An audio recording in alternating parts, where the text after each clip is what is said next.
This is the Better Ottawa Municipal Panel. Today is Friday, December the 12th.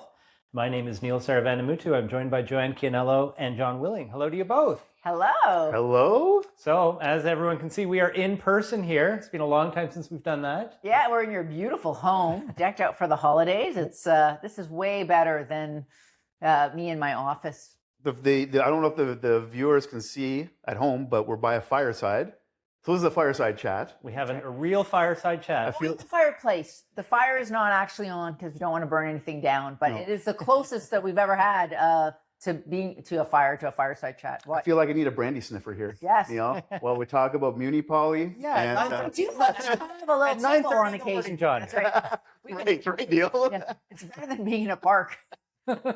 Okay, let's get started.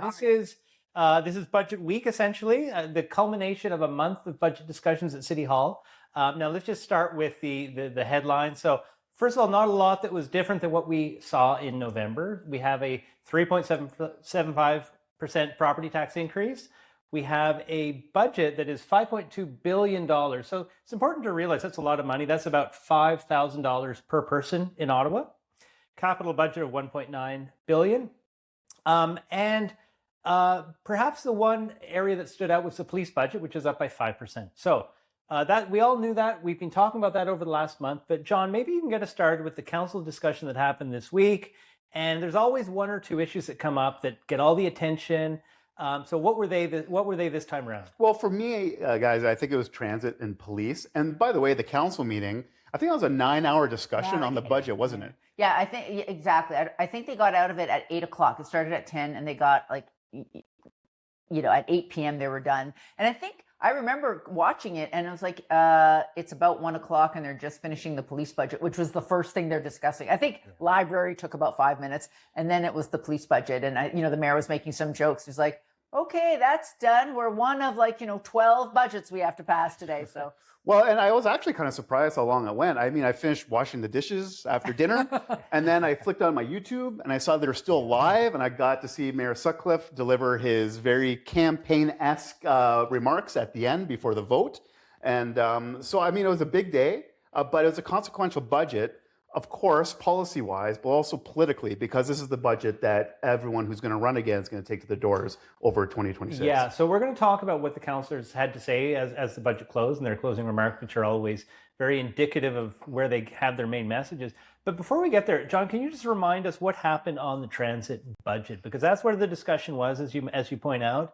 And there were a couple of initiatives that came forward that are new. Yeah, the two I think that are really interesting to me, of course, is to shorten the times on the trains at the busy times of day down to 6 minutes, I think, between trains during the work week. But the other thing is making transit free at times for people under the age of 18, which I know that which is really a proposal that Councillor Sean Menard wanted to see, and I loved his remarks actually at council. Right. They were personal, talking about remembering how it would have helped him and his family when he was younger. So I think the train frequency, that's big for commuters in the city, especially as we move to maybe more return to work in 2026, but also allowing more people to ride the transit system at a more affordable rate. Yeah, yeah, because I have to say, one of the observations I've had is that I see buses go by and they're empty, and that's really, disappointing. Youth having free fares in the evenings on weekends, hopefully that will start to fill those buses in some of the off-peak hours. We should say, of course, too, that transit fares are going to go up next year. And that was a very, a point of debate over the past month at Transit Commission and again at Council this week. And we're going to this is like an ongoing issue, the affordability at the fare box of transit for the average rider. And you saw that actually when the vote came at transit, because I think only about 4 councillors voted absolutely against the transit budget, but many of them voted for the transit budget because they like some of the things like, restoring the frequency on the LRT, which they refused to do last year, by the way. But somehow this year it's a good idea. Yeah, give me a break. But so they like the youth fare part of it, but they didn't want to vote for the fare increase. So you saw a lot of them dissenting on that piece of it. I don't even know what difference it makes actually to many people, but it is different when we look at, did you vote for the budget? And is different than if people voted for individual budgets. We saw that on the police budget too. A number of people voted against the police budget, but then voted for the budget overall. Yeah, well, actually, Joanne, maybe just for the record. So let's talk about the main budget, the main vote. And there were 4 dissenters. Who were they and what were the sort of rationale that they gave? Sure. So you have Knoxdale Maryville Councillor Sean Devine voted against it. He said this is his 4th budget he is voting against. So that he's a first-term councillor. He's voted against. Grand slam. Absolutely, right? And he says, he likes some parts of the budget, but he doesn't think it's the city's going in the right direction. That, I have my notes here because people get to talk for 5 minutes each. And although the mayor's like, everybody doesn't have to take their time. It's election year. Everyone's taking their full time, right? So he says, he hears from residents who are seeing sidewalks in disrepair, water mains that are breaking, people who are falling into precarious housing or homelessness and 4 feet weeds in the cracks. He says it doesn't have to be this way. So he doesn't really like the emphasis of the budget. You had Somerset Councillor Ariel Trosser, who says, by the way, she has voted for other budgets, right? She is not a no voter, chronic no voter, something we're going to talk about in a bit, that term. But she just does not think that there is enough emphasis on the social services, the things that can prevent homelessness, mental health and addictions, the consequences of which are very, very visible in her ward, right? She's like, we have this, bunch of investment in Lansdowne. She called it the fancy arena. And a few blocks away, there are literally people with untreated mental health issues screaming in the streets. So she says she can't support that budget if it doesn't put the same amount into services that it puts into, for example, policing. My counselor, Kitchissippi Councillor Jeff Leeper, who is also running for mayor, not a surprise, did not vote for this budget. And he was funny. He's like, this is his 15th budget. He says, it's his last one of at least at council.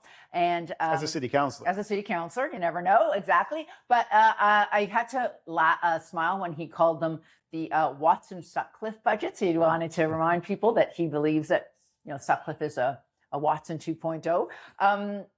And, a similar vein, but he's like, look, when we say this, if the mayor says that this budget is making the city affordable for who? He suggests that it is affordable for the comfortably off, such as, the investment in Lansdowne. These are for people with means. But it's not actually helping people who really need it. He also, again, like Ariel Trosser, called out money for security in the market. Okay, that's fine. But actually, that's a symptom of the problems of the city as opposed to dealing with the causes of the problems. He called out Taywin for urban sprawl. And he says it's a status quo budget that doesn't really address the needs of the growing city. Now, to me, and I'm not going to talk too much about it because I think John's going to talk a little bit more about it. I thought the surprise vote of the day was Orleans East Cumberland Councillor Matt Luloff. He gave some comments, right? And he's just like, he is not somebody you think of as a naysayer. And he just said, I'm done. Like this budget, I try to work with staff to do things in my ward. And a theme we heard, and we're going to talk about a little more, of we keep asking people to pay more taxes and they look around and they're like, where is this money going for me? I don't see this in my ward. And he voted against it. He voted against actually not just the overall budget, but different parts of the budget as well. I found that quite interesting. Yeah. Although, you know what? I have to admit that I think that's a consistent message that he's had for a couple of years now. Mm-hmm. That Orleans is not getting its fair share of the budget. And we heard that from a couple of other Orleans councillors but too. Catherine Kitts says the same thing when she votes for the budget. That's right. That's quite different. Yeah, that's true. That's true. John, I want to ask you if there's any of those closing remarks, because as we say, they're very consequential this year with the election coming up.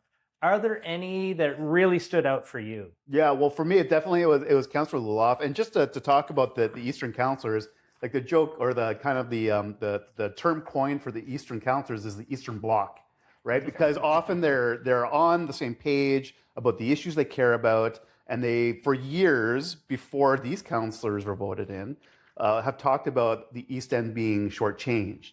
So, we don't really hear this so much from the West End. East getting, LRT sooner than the West End. But anyway, it was Councillor Luloff's comments that really stuck out, as Joanne said, because he used actual projects in his ward that he hasn't seen come to fruition, even though, according to him, they had been put in budgets. So and he had assurances from staff they would be done, and then they weren't. So it was very, as you say, it's very specific. Yeah, and to point that out, I said, look, like, and good for him for putting his vote where his mouth is, because as you say, Joanne, like, people can talk a big game around the council table, around the horseshoe, and say how disappointed they will be next year, as many do. But here's Councillor Luloff saying, you know what, I'm voting against it. And, he did say, look, I support the mayor, what he's doing, but I just cannot keep voting in favor of budget when he's not seeing these projects actually come to fruition in his own backyard. Do you think he would have voted like that if it wasn't an election year? And I don't even know if that matters to his residents, whether he voted for or against, but maybe it would. I don't know. And I don't, might be. And just in a larger way, does it matter to any single resident across the city whether your councillor is voting for or against it? Like, do the people of Kitchissippi appreciate that Councillor Leeper is voting against the budget? Of course, there's another political layer because he's running for mayor, of course, but I don't know if Councillor Devine's residents care if he's voting against the budget. Like, I'm not 100% sure if Councillor Troster's residents care. Yes, they do. Do they? I don't know. I think Like, I think there's different political engagement in different wards. I mean, the question is how many people are paying attention, right? Fair. And I think it's obviously we are, and anyone watching this show probably is too. But I'm not sure beyond that bubble how widespread and how much people really care about these level of details. But I want to say that the one remark that stood out for me was actually Councillor Brockington, River Ward Riley Brockington. And he was the only person that talked about the infrastructure gap. Now, we have been talking about this for a number of months now. We love a good infrastructure gap here in the Vault. Love those gaps. Yeah. Well, we've got this $11 billion gap, and this was the first time that it was addressed in any meaningful way throughout this budget process, at least the first time that I've really seen. And that really surprised me because it is the elephant in the room. And so Councillor Brockington at least had the courage to come out and say, we need to think about an infrastructure levy moving forward. Now, as we've talked about before, other cities such as Toronto took care of this like 2 years ago. And so they took the hit. And Ottawa was able to avoid this. So I find it quite remarkable that we've been able to get this far without addressing this issue at all in any meaningful way. I think there are people who'd say we haven't been because things are closing down and breaking down. Toronto's had an infrastructure levy for a long time. And we had an infrastructure levy under Larry O'Brien. And probably that should have lasted. And I do wonder, when we talk about the long-term financial plan coming in the first quarter, I believe, of 2027, right. Or I'm sorry, 2026, I do wonder if that will be the launching pad for example, a campaign promised by Mark Sutcliffe to have an infrastructure levy, like how he will plan it. I think that will part of it. Boy, and you got to have a pretty good comms team on your side to be able to sell a levy at the doors. Otherwise, what are you going to do, right? Yeah. How are you going to do that? I don't know. Well, you're going to have to address it. And it's. I agree with you. Not ideal in the last year of your term. Yes. Okay. All right. That's the budget summary. Let's move on to let's rewind the tape. Go back to the beginning of the week. In fact, to the weekend. Last weekend, when Tim Tierney published an op-ed in the Ottawa Citizen, basically criticizing other councillors for their no votes on the budget, and in particular, the police budget. So, Joanne, I know that you've got thoughts on this. Why don't you get us started on this discussion? So it was, I think the headline was something like, is your councillor a chronic no voter? And as you say, it was really about the police budget in particular. He could have made an argument like Catherine Kitts did, who did vote for the budget, even though she says she's being shortchanged. But she did say, look, I try to work on the budget all year round.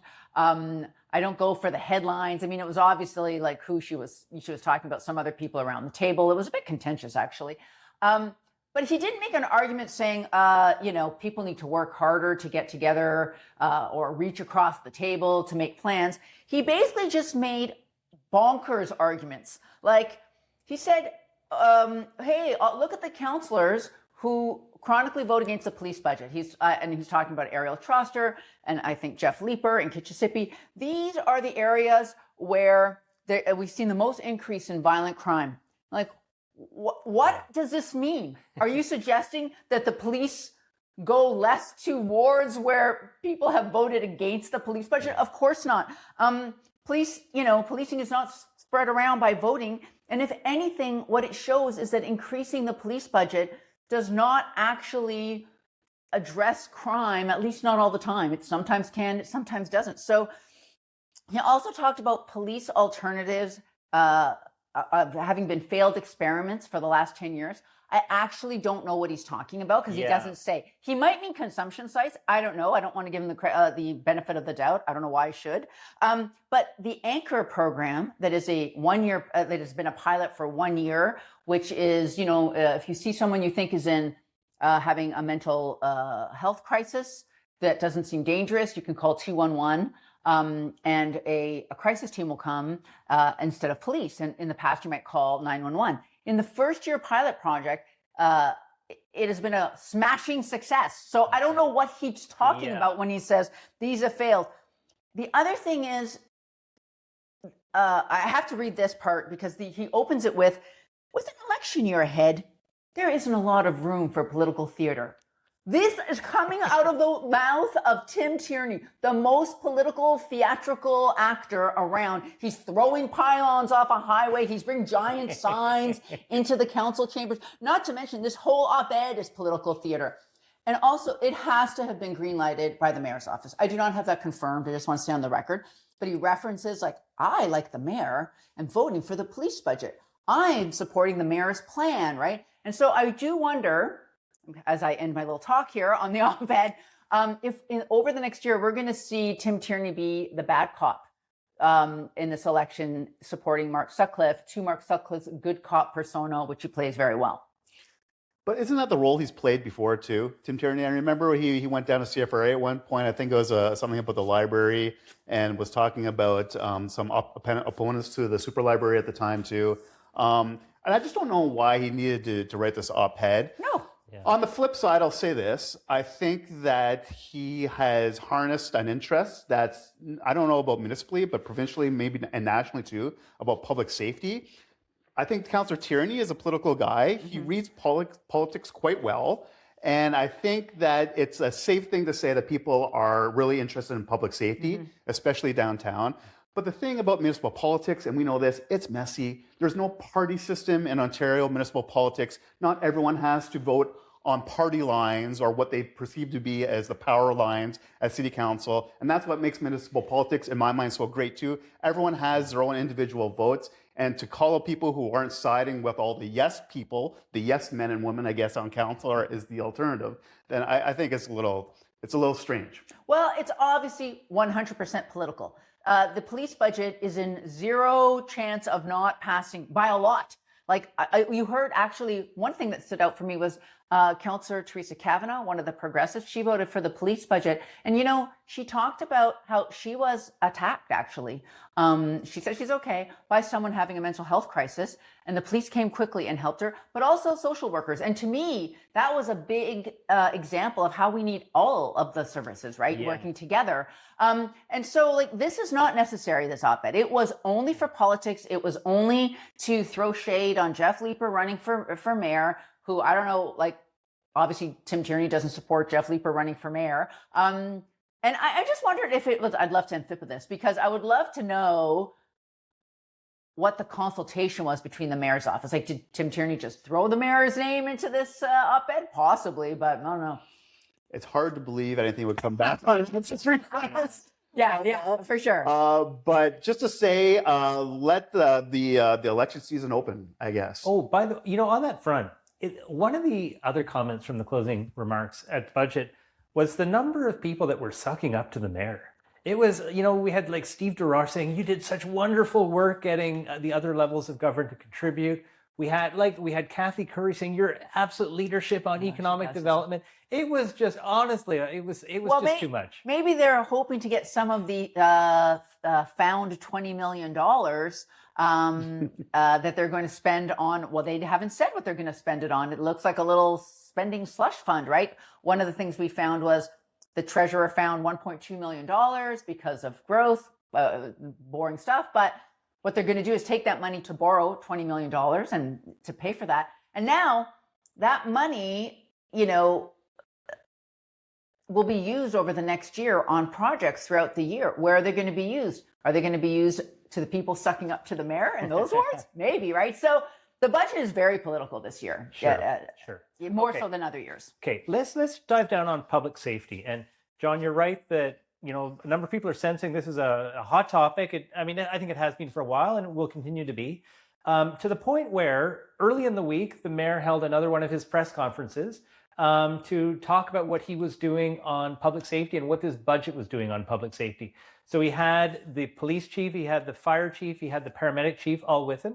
He also had the two heads of the community health centers from Centertown and Somerset West at his side when he was making this announcement. But John, maybe you can just get us started and tell us what was announced. Was there anything new that we didn't know beforehand? No, this was about the security in the Byward market too, right? Which I think was the headline item. It's still making press as we sit here taping the pod. But again, it's another one of Mayor Sutcliffe's techniques to have media availability outside of his office to announce some policy decisions. And it's been his technique. We saw it on Lansdowne. We saw it on, I think, the budget too. So it's just his way of getting out ahead of the message before things start to get a little bit maybe acrimonious around council, committee, and in the court of public opinion too. Yeah. Joanne, do you think it's working, this approach? It's hard to tell, but I would say probably, right? I mean, to your point, how much attention are people paying? Are they drilling down into is this a meat? He is not the first politician to ever use this technique, and they keep using it because it works, right? I think the Lansdowne pre-press conference, I think backfired. Yeah. But he is not stupid, right? He's a very skillful communicator, and now it's very different, right? It's you have a press conference, reporters come. Some of them pointed out Kate Porter, and we're going to talk about that. Kate Porter had a really great analysis showing, okay, is this announcement or is this campaigning? There are no laws governing that. There's some laws governing whether you use staff resources in your election. Yeah. But if you're the mayor and you're saying, I'm out to explain more about what our policies are, what the budget is, there's nothing to stop him from doing that. And so I think, it probably is working. Yeah. Okay. So this idea of is it 100 new security officers for the Byward market, or it's I thought it was, I'm not sure how many it is. It's 50. It's 500 million. It's $500,000 a year for the next 2 years. That's what it is. Yeah. So the idea is more private security guards in the Byward market. Is that a solution that any of us think is a good way forward? It's a symptom addresser, right?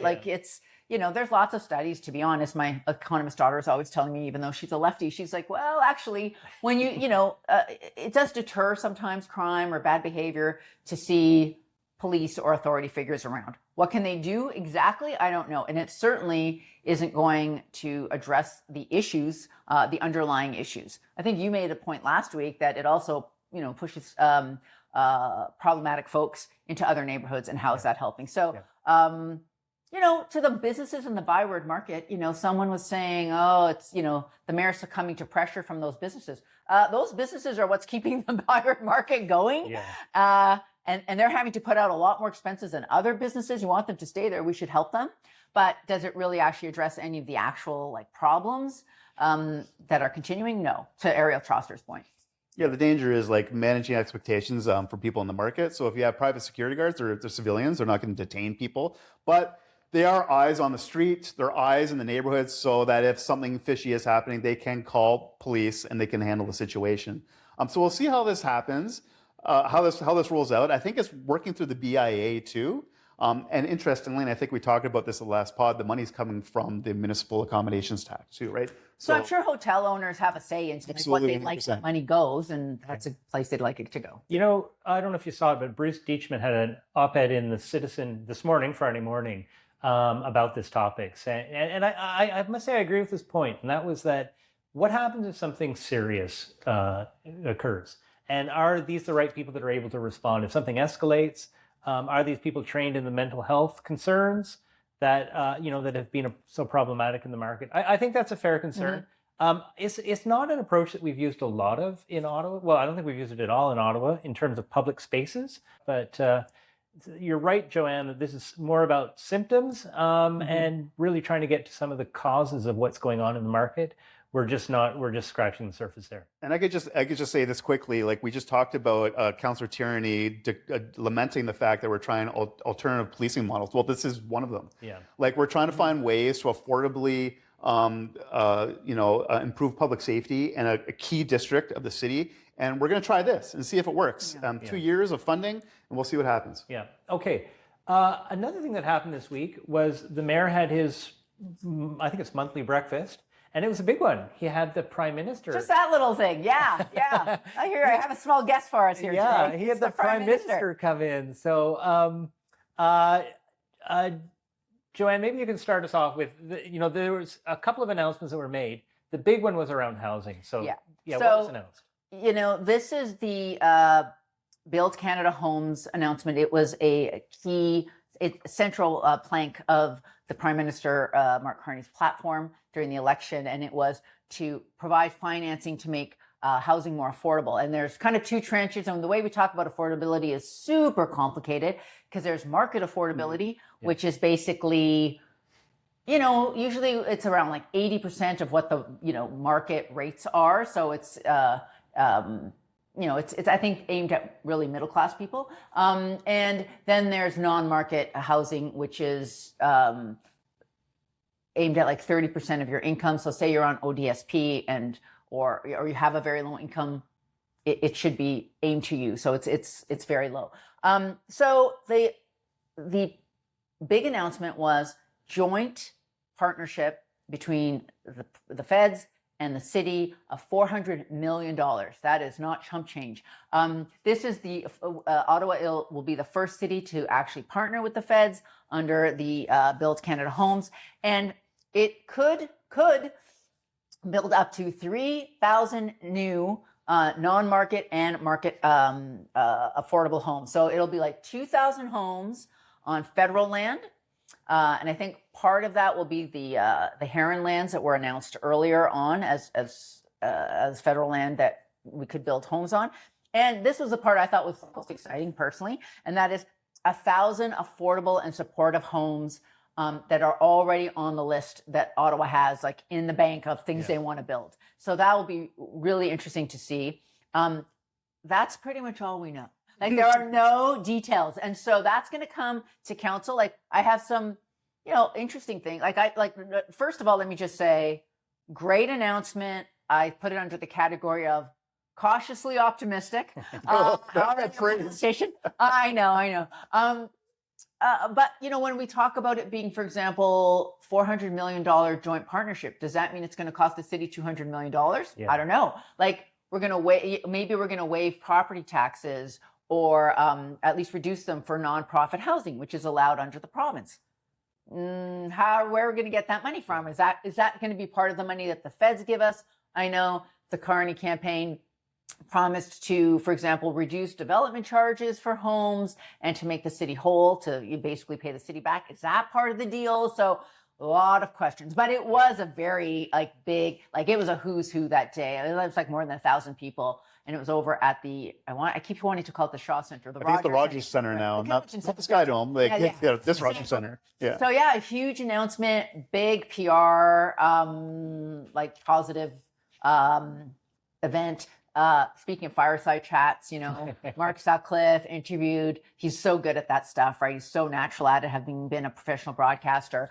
Talking to the PM, they had a great chat. I mean, they had everyone eating out of their hands. Yeah. You know what? I was a bit disappointed there weren't more details. I'm with you, Joanne, because there were some quite significant announcements. They said, for instance, this point, your point about lower development charges, lower property taxes. Who's going to pay for that? Yeah. Is this all? And of that $400 million, how much of that is local money versus provincial money versus federal money? Mm-hmm. So how much are incentives, and are those incentives going to actually translate into built homes? I asked a couple of developers. I'm like, what do you think of this? Something like, honestly, all of them are like, we'll see. I'll believe it when I see it. Yeah. I like the ideas, but let's see the details. Yeah. And what I find frustrating is that to come up with that number, someone had to do the math, right? So why can't they share at least those estimates with us in the first case? Because it's a great question. I was wondering too, when the Sutcliffe Carney kind of professional relationship would come to like I a believe public it's a face. romance. Romance. I remember, guys. I remember. Yes. Was it after the Prime Minister became Prime Minister or became leader?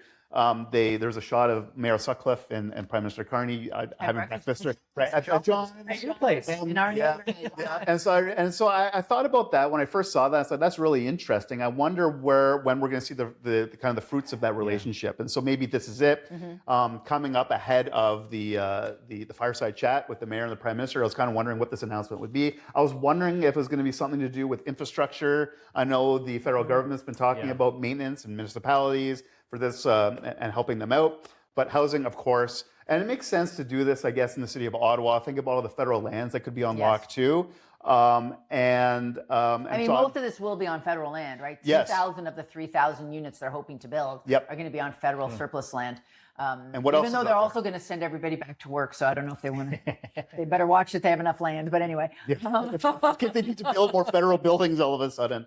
But I think, look, yes, Neil, I think it's and Joanne, I think it's a great announcement for the city, but we'll find out what those details are hopefully sooner than later. Well, listen, last topic I want to cover is around the 2026 campaign and in particular the mayor's messaging, because this event with the Prime Minister was essentially, from my perspective, like a big win for the mayor. 100%. Yeah. So also being on Jeopardy. He was not personally on Jeopardy, but he was the answer to a question, right? They were saying, what cities are these mayors from? And it was like Mark Sutcliffe, who also got a degree in political science from this city, like or something like that, right? So you cannot buy that kind of thing. Yeah, that's right. Yeah. That's right. Can we talk about the mayor's framing of the message? Because what we're seeing through the budget was, and he referenced this a number of times over the last month, was he's been able to come forward with low tax increases over 4 years, and he's talking about other people around the council table who are proposing higher taxes. That seems to be his framing of this, and he might as well start saying Jeff Leeper by name, right?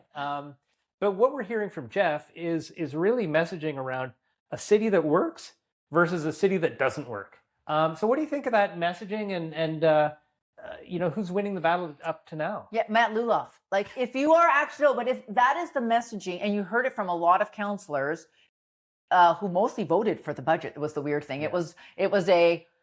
This budget is doing nothing for the residents of my ward. We're seeing the rules in particular. They're like our taxes keep going up, but we are not seeing those investments here. You heard that from so many councillors who then, ended with, but we're going in the right direction and we're going to vote for it. And you're like, really? I'm like, I don't know. Maybe they're afraid of being in Tim Tierney's next op-ed, so they're voting for it. But I think that the successful messaging against the very successful messaging of the mayor so far is to say, okay, here is, we might want to raise taxes a bit or have an infrastructure levy, but here is what you will see from that. And I think transit fares are a good one, right? Because it's so obvious. It's like, we are going to invest this much, but here's what's going to happen. I mean, on the transit levy stuff on youth, it's very, I find that I'm very personally affected by that too. I'm like Sean, I took the bus everywhere as a kid. And it's going to be like 600,000 new riders a year.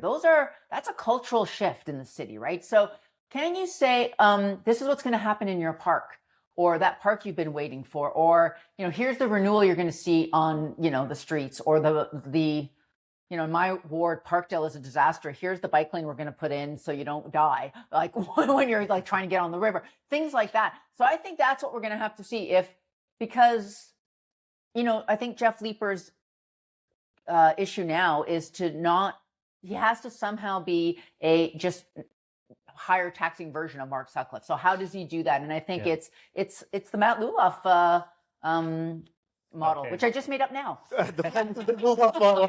Well, and I'm hearing Councillor Leeper, future mayoral candidate, talk about austerity a lot. He said, I think, in his remarks at council during the budget too. So I think that's the path he's going to follow through the campaign, is talking about we can't have an austerity, I can't even say the word. Austerity Budget. And we have to think about what our needs are for the city. And so the question is going to be what his plan is going to be, of course, for that. And now we're seeing the paths diverge, and we've seen this before in challengers against former Mayor Watson. Tax and spend person versus hold the line and more of an administrator type of mayor. And I am guessing that's what the battle is going to look like in 2026.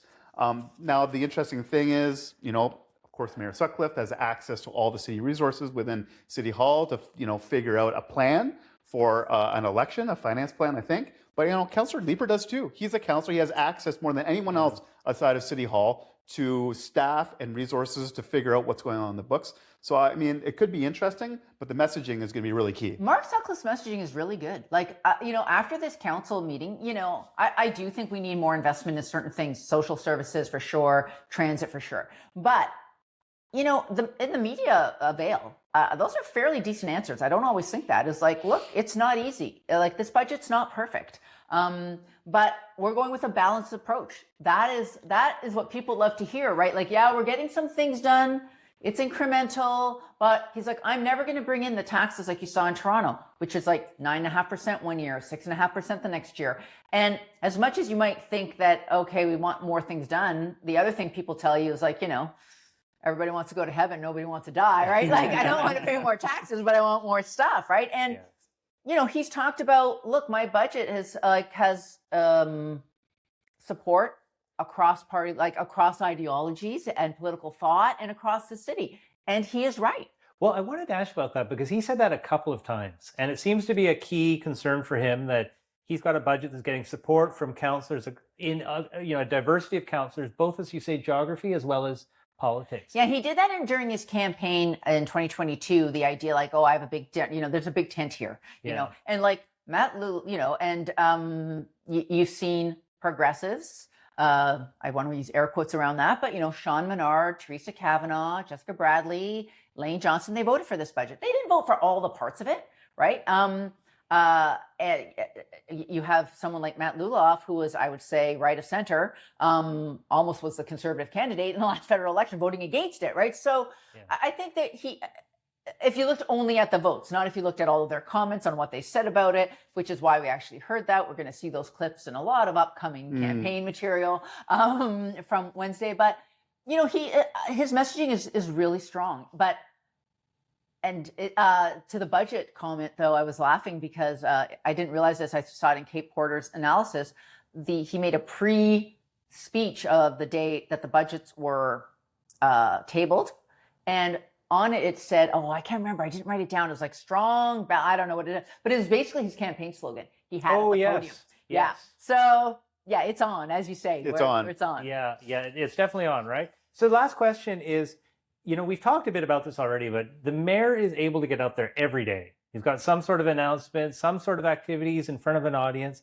How on earth does a candidate like Jeff Leeper possibly compete, particularly with all the the relatively new campaign finance rules that prohibit someone from spending on their campaign? Yeah, I want to just talk to that for a minute. I'll let John finish up. And that is, I was against this when they changed it. And it was a couple of elections ago, maybe 2 or 3, I can't remember now. But it used to be in Ontario that you could register, that nominations opened at the beginning of January.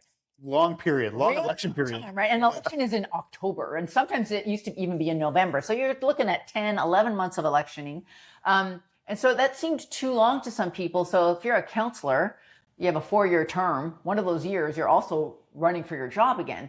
And so, some people thought, that's too long. And now it only opens in May. So you have 5 months to campaign. But you actually cannot raise a $1 or spend $1, like nothing, until that nomination period opens in May. And if you are somebody who is trying to beat an incumbent, which is so hard already, it's almost impossible in that period of time. And so I think that has been, I think that's a detriment to democracy to have it actually that shortened, even though everybody was like, bored with the long campaign period.